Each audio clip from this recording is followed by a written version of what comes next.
जहां तक मुझे याद है लास्ट लेक्चर में हमने ग्रेविटेशन का वो कराया था, केपलर्स लॉ। यस ठीक है, और मैंने कहा था केपलर्स लॉ से रिलेटेड जो बेसिक प्रॉब्लम जितने एससी वर्मा ये सब में दिए हुए हैं वो सब सॉल्व हो जाएंगे, इवन बुकलेट भी हो जाएगा। करके देखा? यस हो गया। हो गया ना? हाँ, बट फिर भी मैं चाहता हूँ कि कुछ थोड़े से इसमें अच्छे क्वेश्चंस भी होते हैं, तो कुछ इसके क्वेश्चंस में और करा देता हूँ।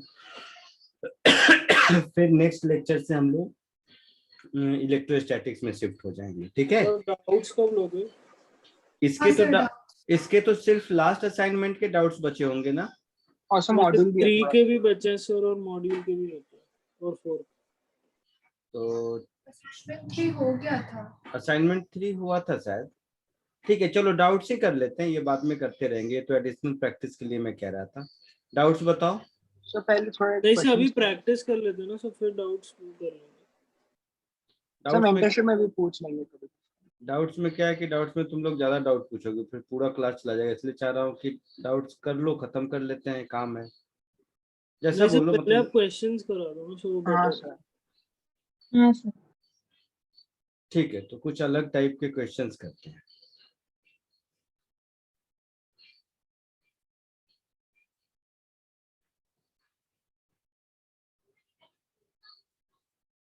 धीरे धीरे इस क्वेश्चन का डिफिकल्टी लेवल थोड़ा इंक्रीज, डिफिकल्टी नहीं, अंडरस्टैंडिंग लेवल बोल सकते हैं, इंक्रीज करेंगे। फाइनली जो सिखाना चाहता हूँ वहां तक। सबसे पहले ये वाला क्वेश्चन कीजिए।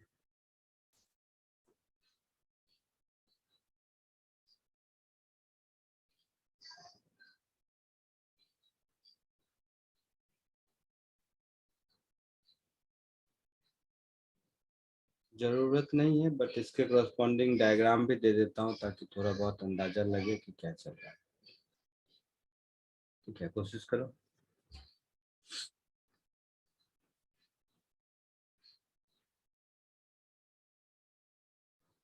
कोई कैलकुलेशन नहीं है, सिंबल में ही आंसर देना है। कैपिटल एम, कैपिटल आर, इस सब के फॉर्म में ही आपको आंसर देना है।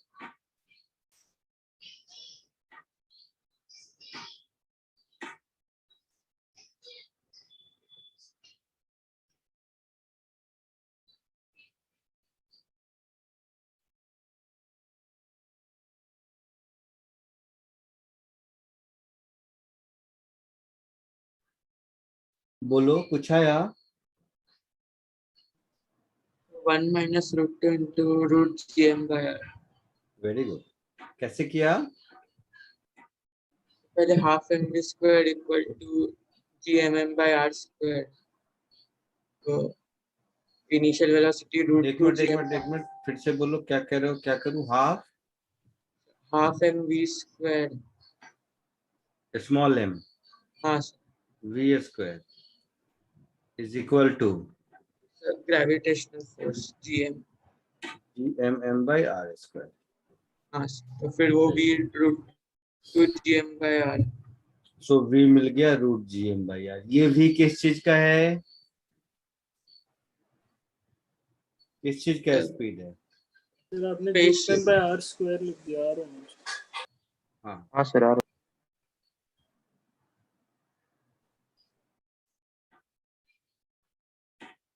ये स्पीड किस चीज का है? तो जब वो पैराबोलिक पर या सर्कुलर पर है तब का है, या पैराबोलिक पर है सब तब का है? पैराबोलिक। क्या बोल रहे हो? पैराबोलिक। पैराबोलिक का। तो speed of spaceship in parabolic path, ऐसा है आपका कहना। ठीक है, चलो मान लिया। इसके बाद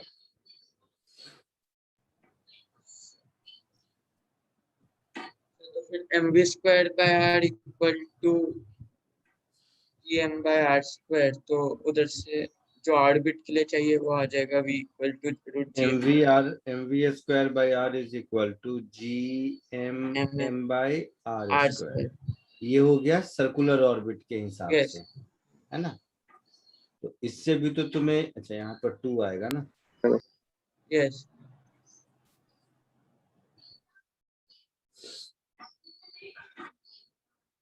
तो यहां से तुम्हें मिल गया v is equal to under root gm/r। तो ये हो गया स्पीड इन सर्कुलर ऑर्बिट, है ना।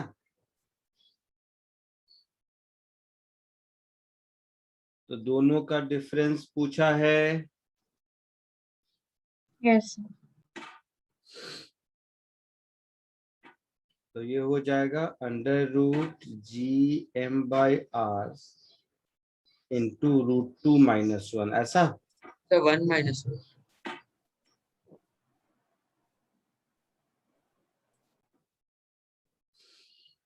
Change in speed final minus initial, देखो जो भी हो, ठीक है। 1 - √2। मुझे सिर्फ ये बताओ, पहला वाला इक्वेशन लिखने के पीछे आपका क्या लॉजिक था?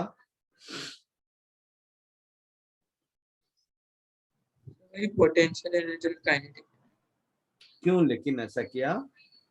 तो वेलोसिटी निकालनी थी। नहीं, बट पैराबोलिक पाथ में ऐसा होगा ये कैसे मालूम आपको?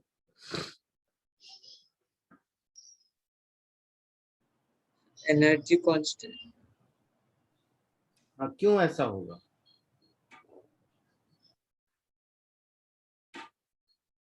पैराबोलिक पाथ में kinetic is equal kinetic plus gravitational potential का सम आपने 0 किया है ना बेटा? हाँ सर। यही किया है। ऐसा क्यों किया, यही समझना चाहता हूं मैं।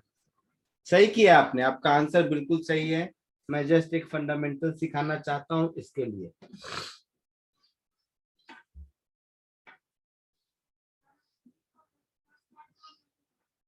इसके पीछे क्या लॉजिक है, कौन बताएगा?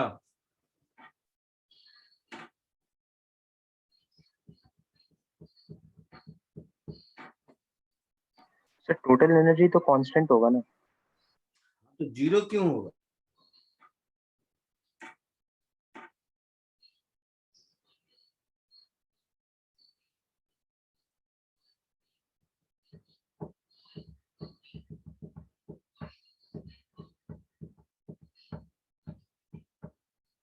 बोलो कौन बताएगा?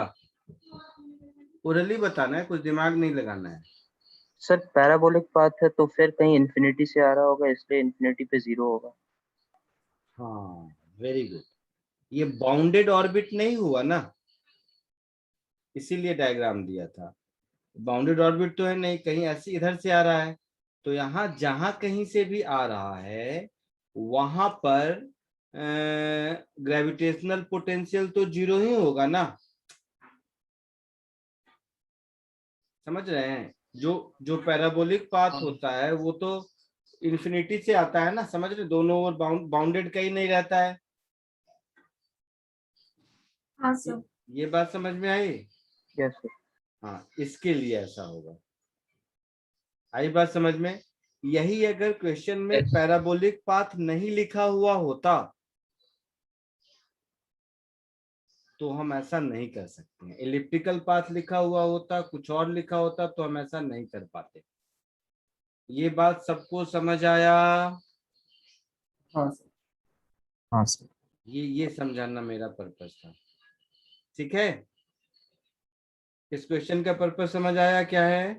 यस। ठीक है, तो हाँ इसको सर। अपने लैंग्वेज में ये रीजन लिख लीजिए। आगे बढ़ो। Yes sir.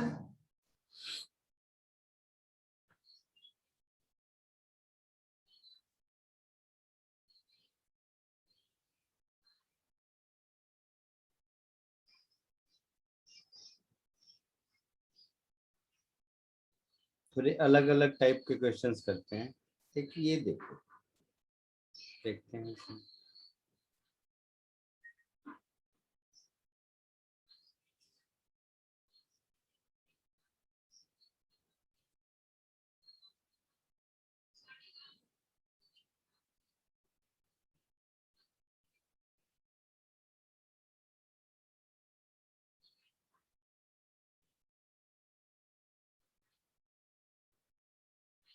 ये प्रूव करने की कोशिश करो।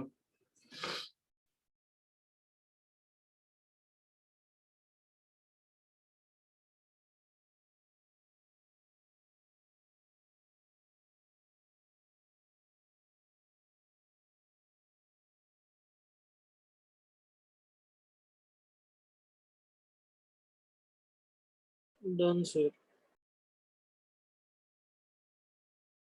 हो गया? हाँ सर। हाँ सर। Very good. कैसे किया? सर वो is change energy in orbit and energy on surface. हाँ सर इक्वेट। हाँ sir. Very good. Yes, sir. Same. सबका हो गया?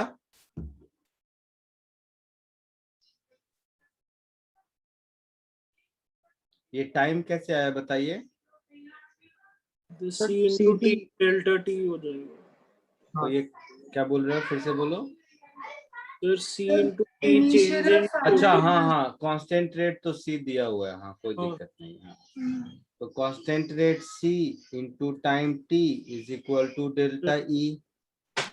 Yes sir. Yes. कोई दिक्कत नहीं इसमें?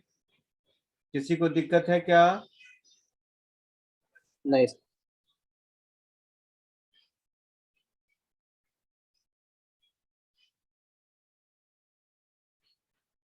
ठीक है, एक और देखो। अगेन थोड़ा सा हटके है।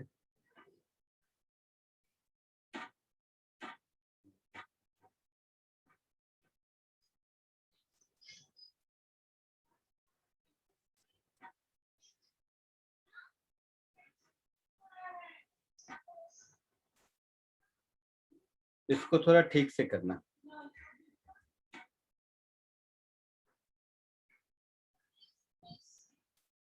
इसको थोड़ा ध्यान दे के अटेम्प्ट करना, कहीं गलत होने के चांस। ये इस टाइप के क्वेश्चन थोड़े बुकलेट और एससीवी में नहीं है, इसलिए मैं सोचा करा दूं। क्वेश्चन ठीक है, ये कोशिश करो।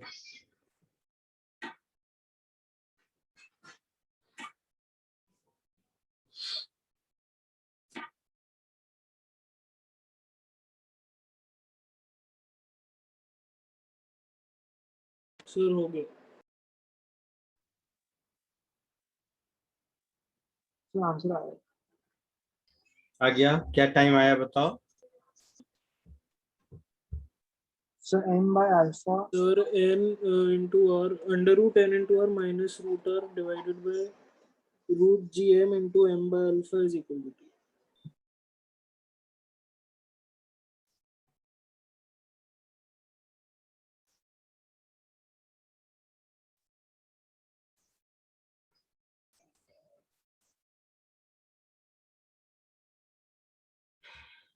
ये आंसर आया क्या? हाँ सर इसको कन्वर्ट करेंगे तो जीवन। हाँ सर। देख हाँ लो एक सर बार। यही है। वेरी ठीक गुड। है।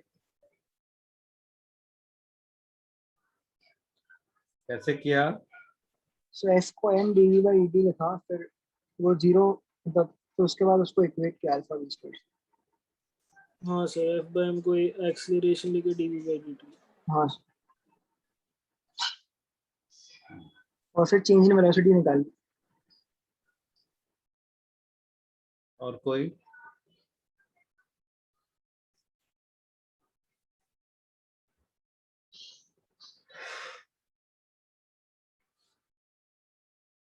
ये सर्कुलर ऑर्बिट में घूम रहा है।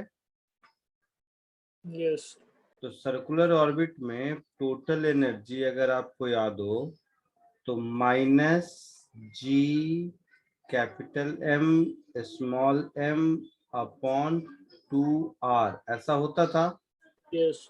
Yes. है ना? Satellite expense, light resistance, cosmic dust, ऐसा वैसा। अच्छा, फोर्स दे रखा है अल्फा इंटू वी स्क्वायर, है ना? ये जो रेजिस्टिव फोर्स है, तो ये जो रेजिस्टिव फोर्स है इसकी वजह से क्या होगा? एनर्जी लॉस होगा। ये बात समझ रहे हो? तो एनर्जी वाले मेथड से समझो एक बार। एम तो कांस्टेंट है, तो एनर्जी लॉ, एनर्जी चेंज का rate D by D T क्या हो जाएगा? तो minus G M M upon 1/r का differential minus 1/r square, so plus ऐसा into D R by D T ऐसा होगा। Yes. Yes sir. अब ये जो एनर्जी लॉस होगा, ये एनर्जी लॉस क्या होगा? ये एनर्जी लॉस का रेट क्या होगा? ये force into velocity, Yes, sir. Yes ये बात समझ आ रही है? Yes, इस sir. एनर्जी लॉस के रेट को हम फोर्स इनटू वेलोसिटी लिख सकते हैं। Yes, sir. Yes Rate of तो work done. हाँ, तो मुझे लगता है यहाँ से आ जाएगा। तो ऐसा कर देते हैं, alpha V square into V is equal to G M M upon 2r square into D R by D T. एक चीज देखना ध्यान से इसमें, तो ये हो गया इधर alpha V cube is equal to G M M upon 2r square into D R by D T में। अब है तो हमेशा सर्कुलर रेडियस में ही है, तो सर्कुलर रेडियस में वी आर के टर्म में क्या लिख सकते हैं, बोलो?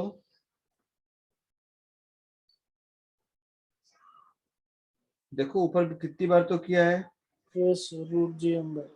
ऐसा लिख सकते हैं ना? तो इसको इधर ऐसे लिख दो, सो अल्फा वी क्यूब मतलब G M upon R, root था ना, तो ये 3/2 हो जाएगा यहाँ पर, Yes. Is equal to G M M by 2r square ऐसा into D R by D T. अब r और t में इक्वेशन मिल गया, मुझे इंटीग्रेट कर देना है 0 टू t में, capital R to small r जो भी होगा। Yes. समझे सब लोग कि नहीं? हाँ सर समझो. Yes, sir. तो r वाले टर्म को एक साथ कर लो, रुको मैं कर ही देता हूँ। अल्फा ये इधर 3/2 इधर 1, तो ये हो जाएगा under root G M by R, और इधर बच जाएगा 1/2 R D R by D T, ऐसा कुछ। So alpha under root G M D T is equal to root R को इधर ले जाओगे तो 1/√r ऐसा होगा डी आर। इसको इंटीग्रेट कर दो, मुझे नहीं पता, जो भी वैल्यू दिया होगा 1/eta टाइम्स जो भी है। सो कैपिटल R2 क्या R अपॉन ईटा है या R इंटू ईटा है, ऊपर पढ़ना पड़ेगा मुझे।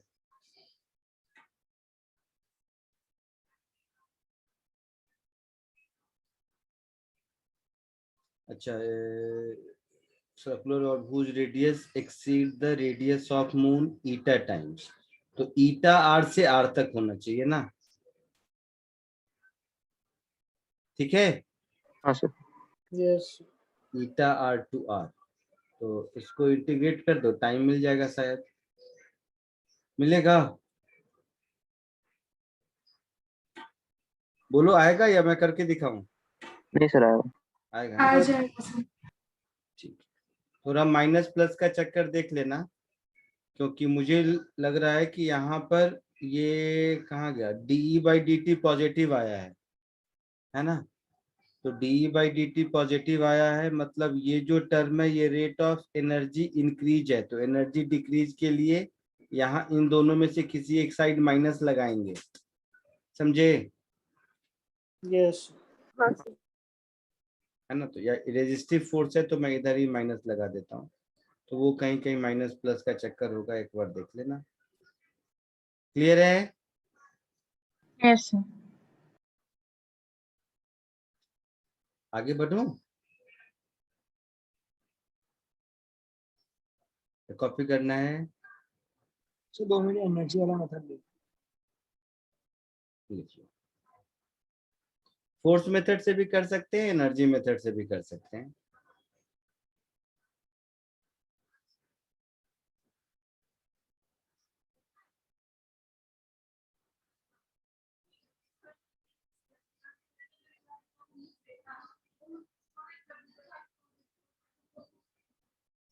हो गया, आगे बढ़ो।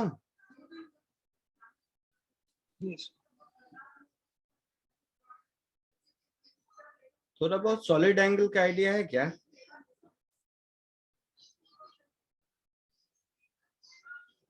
बोलो। तो सिर्फ नाम सुना है और यूनिट पता है। जैसे एक बार सिनेरियो समझो। जैसे ये एक जियो स्टेशनरी सैटेलाइट है, ठीक है, जो अर्थ सरफेस से कुछ भी ले सकते हो, मान लेते हैं ऐसा h हाइट ऊपर इस ऑर्बिट में घूम रहा है, और जियो स्टेशनरी है, मतलब जो अर्थ के रोटेशन का स्पीड है वही इसका भी होगा ओमेगा। तो ये हमेशा अर्थ का कितना सरफेस एरिया कवर करेगा, इतना करेगा ना। हाँ सर। हाँ सर। हाँ सर। ये एरिया आपको ढूंढना है। क्वेश्चन समझ आया? ऐसा असाइनमेंट में भी था। हाँ हाँ, इसीलिए जानबूझ के मैं कह रहा हूँ, ये सब करोगे तो असाइनमेंट थोड़ा और इजी हो जाएगा। क्या है कि बुकलेट में थोड़ा सा क्वेश्चन ऐसा है नहीं। क्वेश्चन समझ आया कि नहीं मैं क्या पूछ रहा हूँ? हाँ यस सर, क्वेश्चन समझ। क्वेश्चन समझ आया। जैसे यहाँ पर सैटेलाइट है तो ये पूरा अर्थ तो कवर नहीं करेगा ना। ये अर्थ का सपोज जस्ट ऐसे ही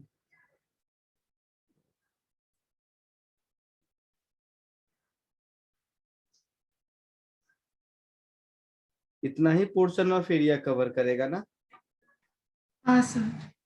तो सब कुछ है यहाँ पर, कोशिश कीजिए find area covered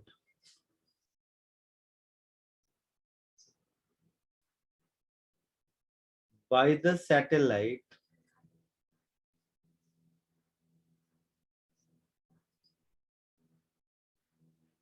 on Earth's surface.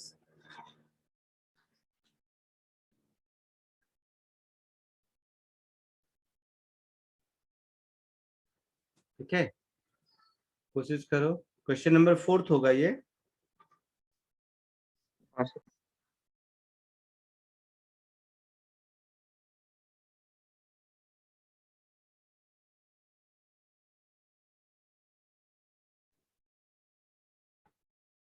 बोलो बेटा, कुछ आइडिया लग रहा है?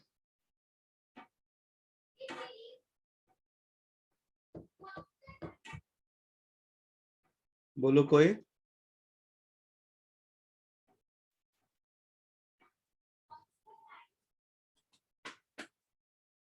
बोलो।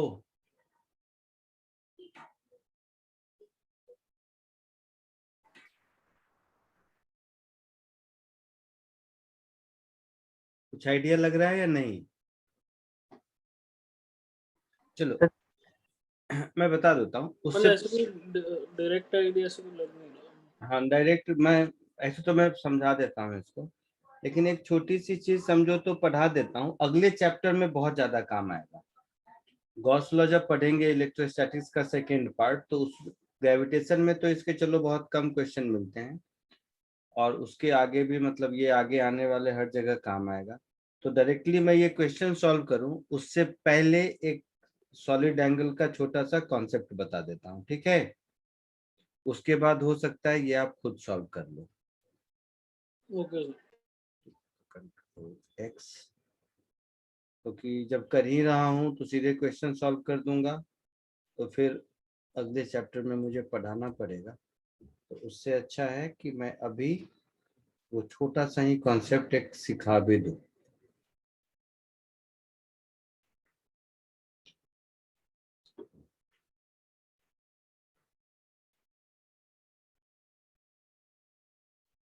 Solid angle versus plane angle. Plane angle मतलब ये जो तुम लोग एंगल पढ़ते हो ना, हम लोग जो अभी तक पढ़ते आ रहे हैं एंगल, ये प्लेन एंगल है। जो भी ट्रिग्नोमेट्री पढ़ते हो वो प्लेन एंगल से रिलेटेड है। इसलिए ध्यान अगर दिए होगे तो लोनी की जो बुक है उसका नाम क्या है? Plane trigonometry. देखा है कभी? हाँ सर सुना। और हाँ, प्लेन वर्ड यहीं से आया है कि ये जो हम लोग एंगल पढ़ते हैं ये प्लेन एंगल है, और सॉलिड एंगल से रिलेटेड ज्योमेट्री दूसरी होती है। तो थोड़ा सा यहाँ पर एक सेंस आ जाए इसके लिए सब लोग ध्यान से देख, लिखने का काम बाद में, एक बार ध्यान से देख लो और उसके बाद मैं बोलूंगा कि ये फॉर्मूला याद भी कर लोगे तो चलेगा। सपोज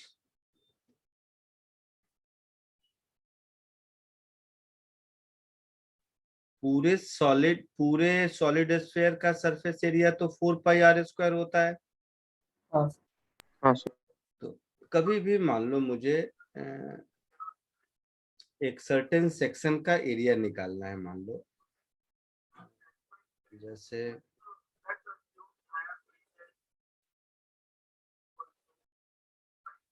जैसे इतने दूर का सरफेस एरिया निकालना है, ठीक है। तो इतने दूर के सरफेस एरिया में क्या होगा, और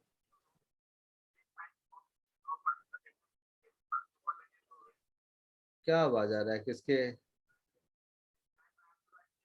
किसके माइक्रोफोन का आवाज है?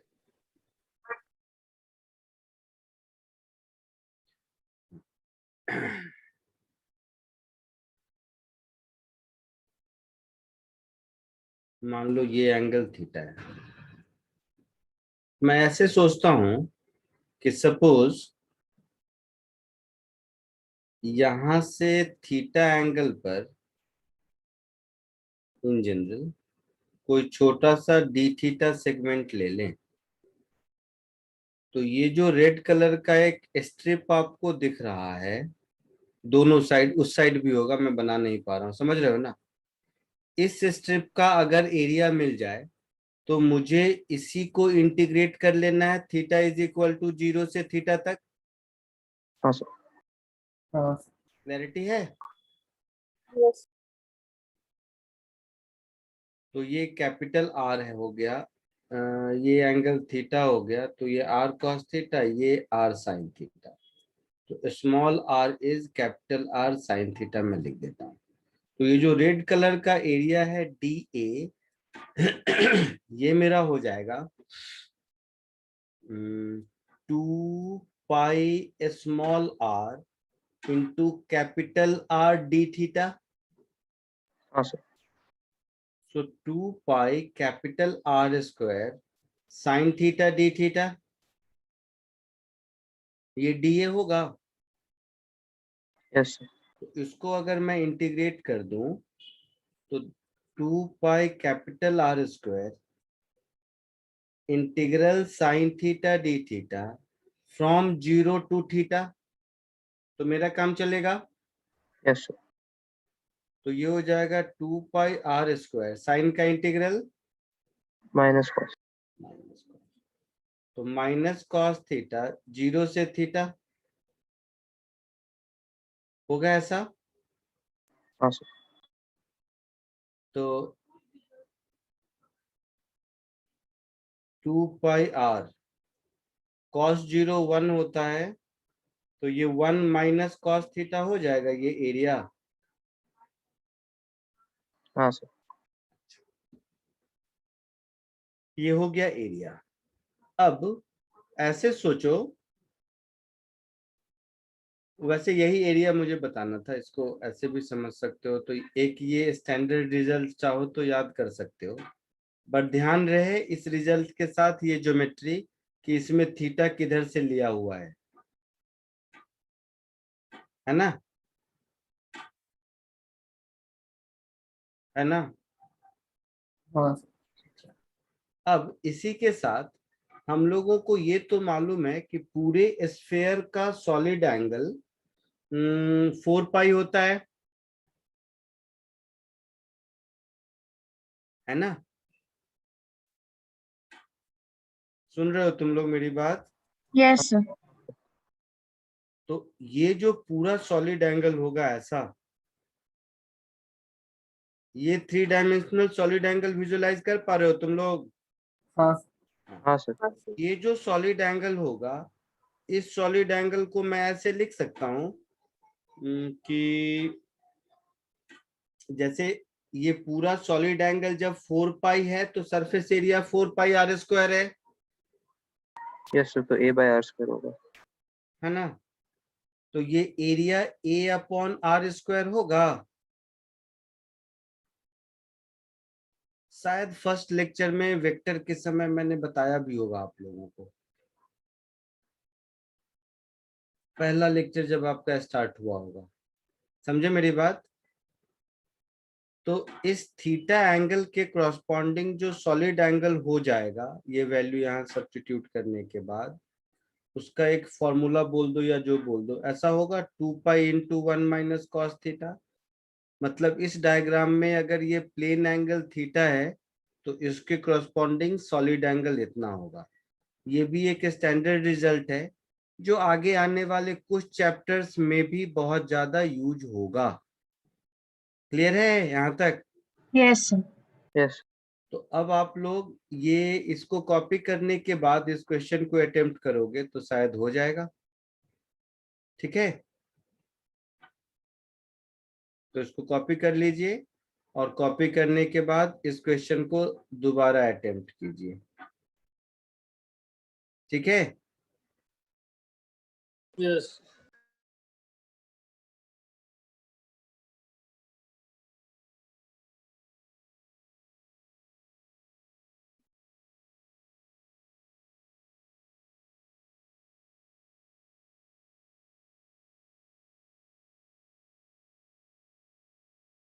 आया आंसर आगे का।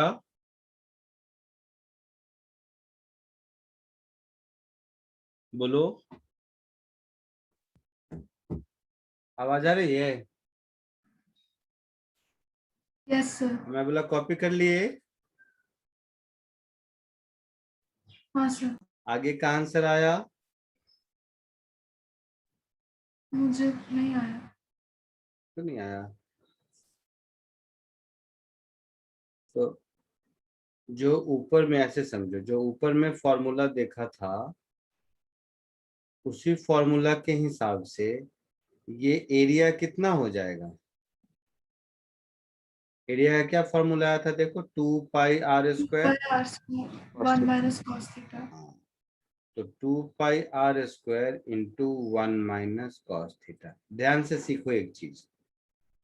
दूसरा चीज, ये जो सैटेलाइट का ये वाला बीम है ये तो यहाँ टेंजेंशियल होगा ना। यस सर कॉमन सेंस है। तो ये टेंजेंट होगा तो स्फेयर पर उसका रेडियस वेक्टर टेंजेंट के हमेशा नॉर्मल होगा। तो इसी फॉर्मूला में तो मुझे cos थीटा पुट करना है और क्या। समझे। हाँ हाँ सर हाँ हाँ सर। सर, cos एक्स की थीटा वैल्यू क्या क्या हुआ, b/h, that is radius of earth upon radius of earth plus h। आई बात समझ में। हाँ सर बस आ गया आंसर, यही आंसर है। तो ये फॉर्मूला बता देने के बाद तो कुछ बचता नहीं है इस क्वेश्चन में।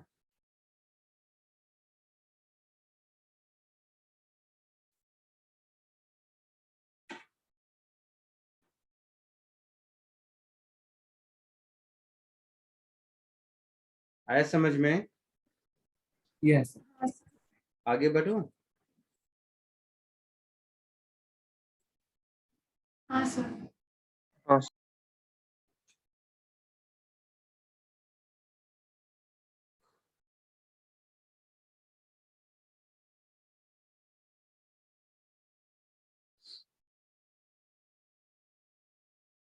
एक क्वेश्चन होगा शायद एससीबी में जो तुम लोगों को लगता होगा कि तुम लोगों ने कर लिया है, हो सकता है आंसर भी मिला होगा, मैं श्योर नहीं हूँ। एक था मिनिमम कोलैटिट्यूड वाला।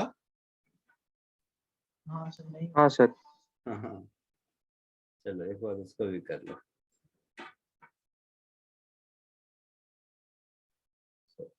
आगे बढ़े, लिख लिया है ना ऊपर वाला सब। हाँ एक इसको ट्राई करो। कोलैटिट्यूड का मतलब मालूम है।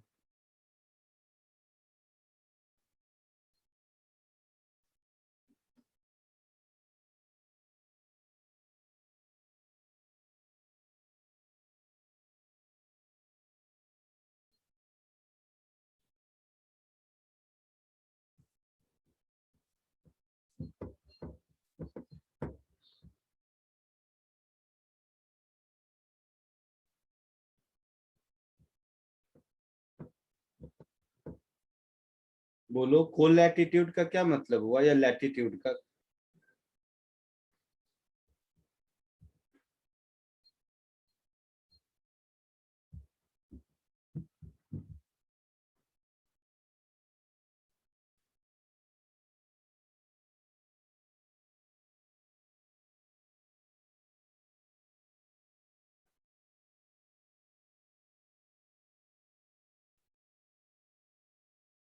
बोल ही नहीं रहे हो तुम लोग।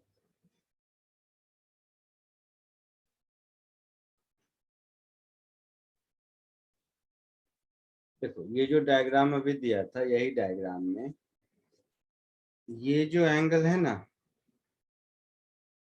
ये जो एक्सिस दोनों north pole south pole join होता है, यहाँ से जो एंगल होता है यही लैटिट्यूड कहलाता है ना।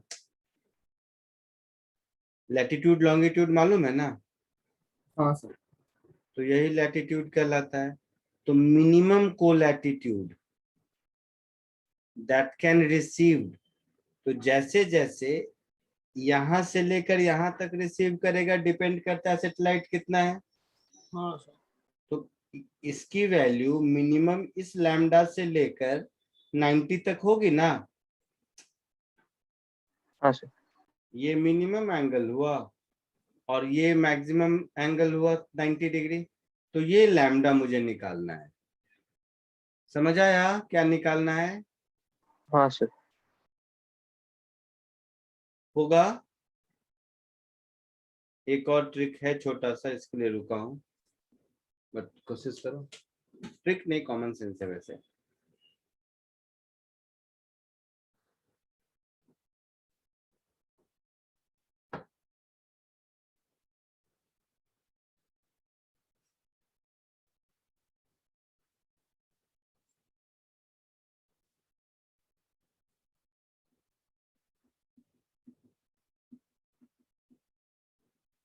बोलो, आया कुछ?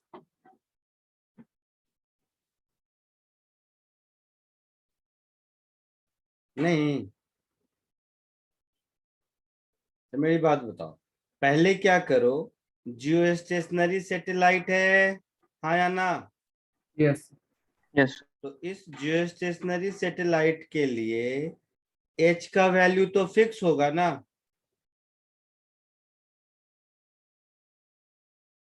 हाँ सर। तो पहले एच निकालो।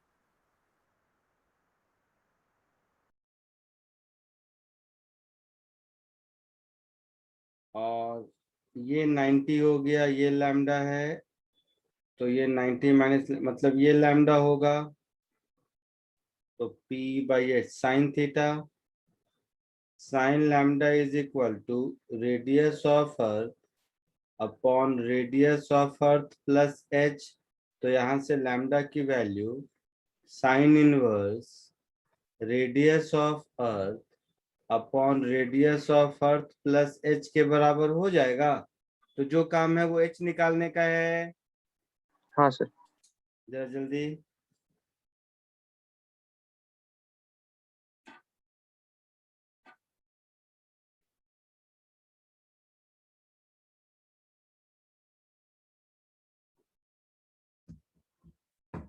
तो बोलो तो सही, बहुत आसान है, लाओ मैं कर देता हूँ, छोड़ो।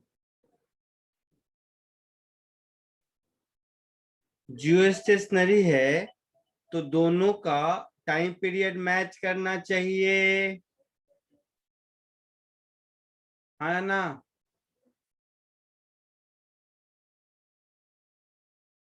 आवाज आ रही है? हाँ सर। हाँ, तो दोनों का टाइम पीरियड मैच करना चाहिए। यस।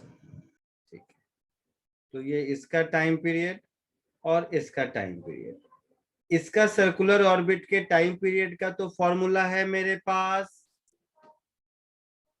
हाँ सर। क्या फॉर्मूला है?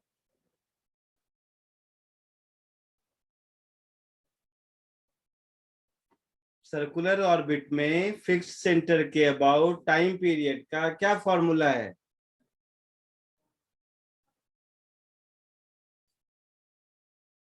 So 2 pi r to the power 3/2 हाँ, तो divided r by की root जगह, three. एक मिनट, r की जगह यहाँ पर r e प्लस h हो जाएगा, Yes. Divided by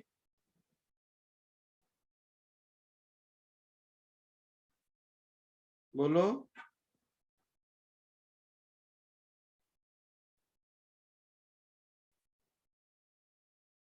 root G M. Under root GM, ऐसा होता है ना? हाँ सर। अच्छा, अब ये T24R होना है मुझे, और ये क्या है? मास ऑफ अर्थ है ना?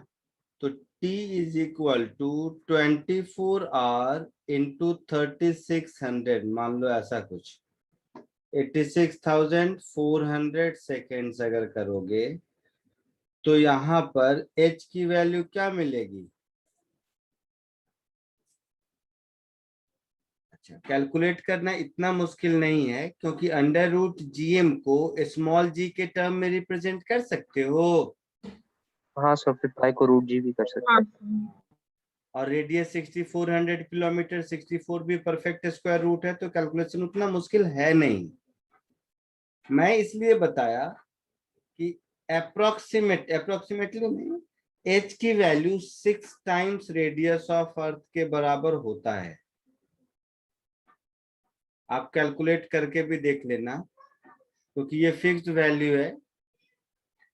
ठीक है, आई बात समझ में? हाँ सर। तो इसको यहाँ पुट कर दोगे तो लैम्डा का वैल्यू तुम्हें साइन इनवर्स 1/7 मिल जाएगा। 1/7 छोटा वैल्यू है, तो इसको रेडियन में करोगे तो 1/7 ही रहेगा, है ना? हाँ सर। तो अप्रोक्सीमेटली 1/7 रेडियन, और डिग्री में करोगे तो कितना होगा?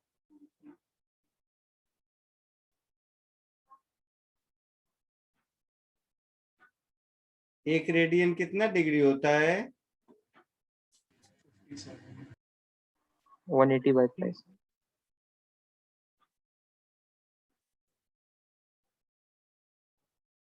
इतना डिग्री के आसपास आपका आंसर होगा। ठीक है, Yes, sir.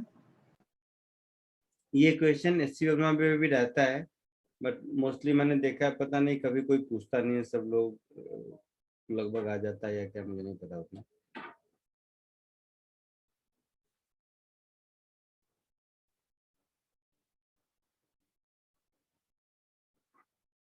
चलो एक और क्वेश्चन दूं, एक और देखो, ये इस टाइप का क्वेश्चन भी थोड़ा मिसिंग है जनरल बुक में, बट क्वेश्चन बहुत सीधा साधा रहता है। क्वेश्चन नंबर 6,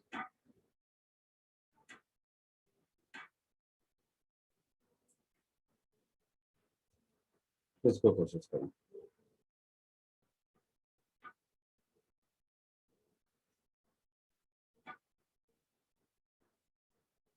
तो सोच समझ के करना, गलत हो सकता है।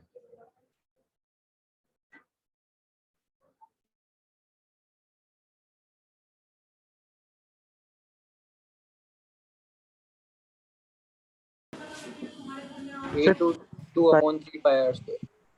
Sorry, 8 root 2/3 pi r square, sir. Sir 2√3 pi square.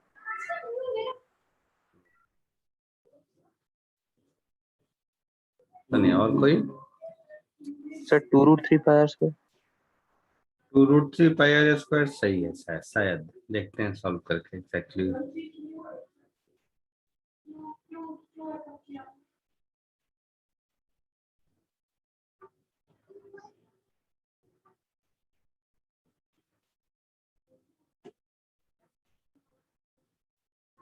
आया सबको?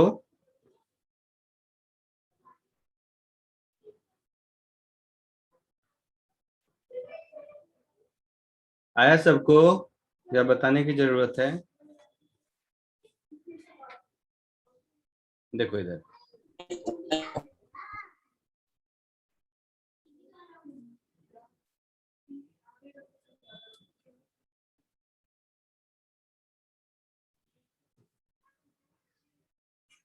सैटेलाइट इक्वेटोरियल प्लेन टूवर्ड, अच्छा ऐसा हो गया, ऐसा समझो ये अर्थ है,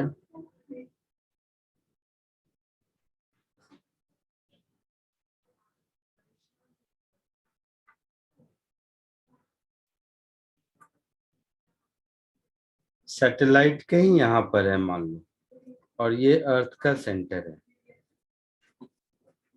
तो इक्वेटोरियल प्लेन पर R E radius of earth, ये distance twice of radius of earth दिया हुआ है। हाँ सर। कम कर देता हूँ इसको। ऐसा, तो ये डिस्टेंस हो गया मेरा ट्वाइस ऑफ रेडियस ऑफ अर्थ। तो यहाँ पर अगर कोई सैटेलाइट है तो यहाँ से टेंजेंट अगर ड्रॉ करेंगे हम,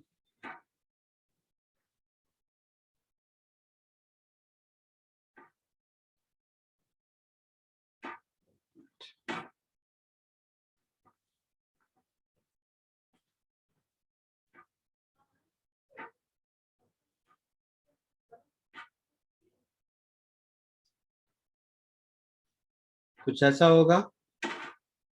हाँ सर। तो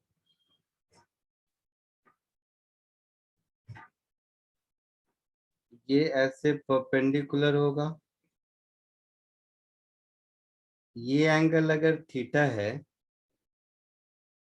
और ये रेडियस ऑफ अर्थ के बराबर है, तो यहाँ से कॉस थीटा मिलेगा। हाँ सर, हाफ आ रहा है। तो यहाँ से मुझे कॉस थीटा मिल गया 1/2। अब पूछा है find the area on the earth this satellite, तो ये इतना एरिया, अच्छा बट ये हमेशा इसी पॉइंट पर रहेगा जरूरी नहीं है, समझ रहे हो। ये हम आई मीन ये हमेशा इसके पास नहीं रहेगा ना, नहीं समझा मेरी बात। सर वो तो कंप्लीट रेवोल्यूशन में मतलब घूमेगा ना। हाँ, तो ये भी घूमेगा और ये भी घूमेगा, और दोनों की स्पीड तो अलग अलग होगी।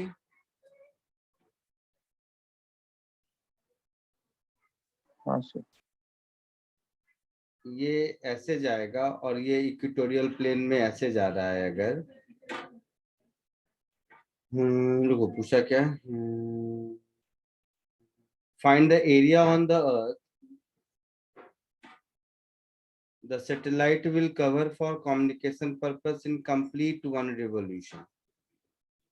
तो क्या होगा कंप्लीट वन रिवोल्यूशन में, ये जो सरफेस एरिया है, कैसे समझाऊं वही मैं सोच रहा हूँ। सर वो ऊपर और नीचे एक मतलब सेम एरिया का पैच छोड़ेगा और बाकी सब कवर होगा, तो वो एरिया निकाल के टोटल सरफेस एरिया हाँ, ट्रैक करेंगे। तो आई मीन ये जो एरिया है ना दोनों साइड, ऐसे समझो ऐसे। अब देखो होता क्या है ना कि अगर ये जियो स्टेशनरी होता तब तो इतना ही एरिया कवर करता, मैं ये समझाने की कोशिश कर रहा हूँ। अगर ये जियो स्टेशनरी होता तो उस केस में इतना सरफेस एरिया कवर करता सिर्फ, Yes. Yes, है ना। sir. लेकिन ये जियो स्टेशनरी नहीं है, तो ये जो रेड कलर का पैच दिख रहा है ये चारों ओर होगा ऐसा, हाँ हाँ सर। क्योंकि जियो स्टेशनरी का हाइट अभी ऊपर देखा था सरफेस से 6 टाइम्स रेडियस 6r के बराबर होता है, ये उससे बहुत कम है, तो इसकी स्पीड ज्यादा होगी। तो ये एक कंप्लीट रिवॉल्यूशन जब अर्थ का पूरा कर लेगा तो ऐसा ऐसा पूरा पैच यूज करेगा ना। हाँ हाँ सर। सर हाँ समझ सर। तो Yes, sir. कहने का मतलब मेरा ये है, रुको एक बार ठीक कर लो ऐसा। तो ये जो एरिया है ना, ये कौन सा कलर, ये पैच का एरिया और ये पैच का एरिया छोड़कर पूरा एरिया करेगा, हाँ क्लियर है? हाँ अच्छा, तो एक तरीका ये हो सकता है, अगर मैं इस एरिया को ए बोल देता हूं फॉर एग्जांपल, तो मेरा आंसर होगा 4 pi R square minus twice of this area. हाँ अच्छा, अब ये एंगल अगर थीटा है, ऐसे सोचो, ये एंगल अगर थीटा है तो ये 90 माइनस थीटा, हाँ सर। तो ये पूरा एंगल कितना हो जाएगा?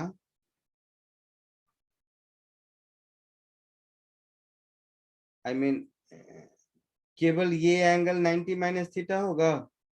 यस तो ना बस कहाँ लिखा? तो ये एंगल मेरा हो गया 90 डिग्री माइनस थीटा।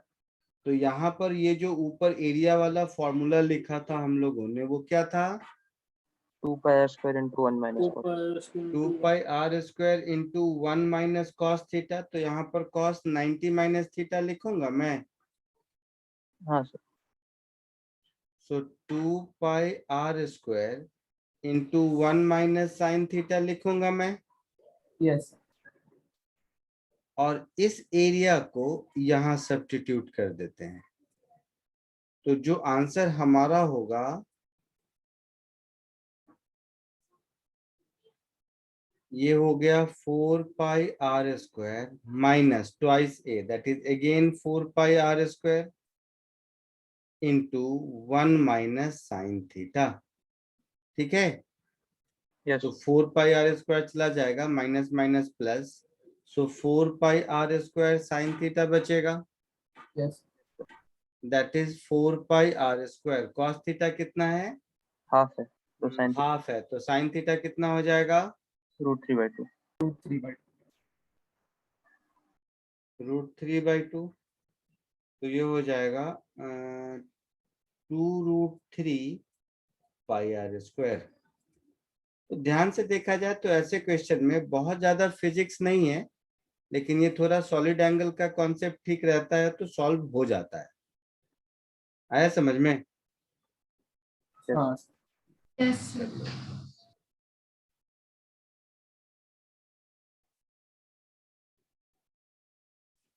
वैसे तो मतलब मेरे लिए इनफाइनाइट ऐसे क्वेश्चंस होंगे, लेकिन बाकी अब इस चैप्टर को क्लोज करते हैं। कुछ और कराना होगा तो एडिशनल प्रॉब्लम सॉल्विंग जो जीनियस बैच में कराता हूँ उसमें करा दूंगा, बट मोर देन इनफ है।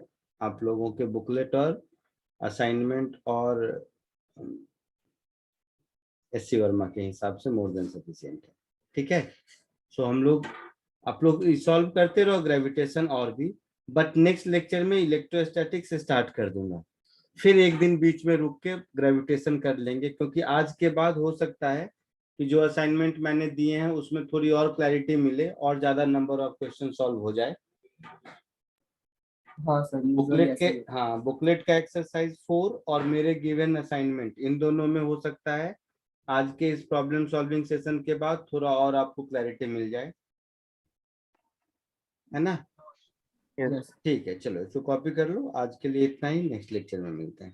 बाय या thank you thank you sir bye sir thank you sir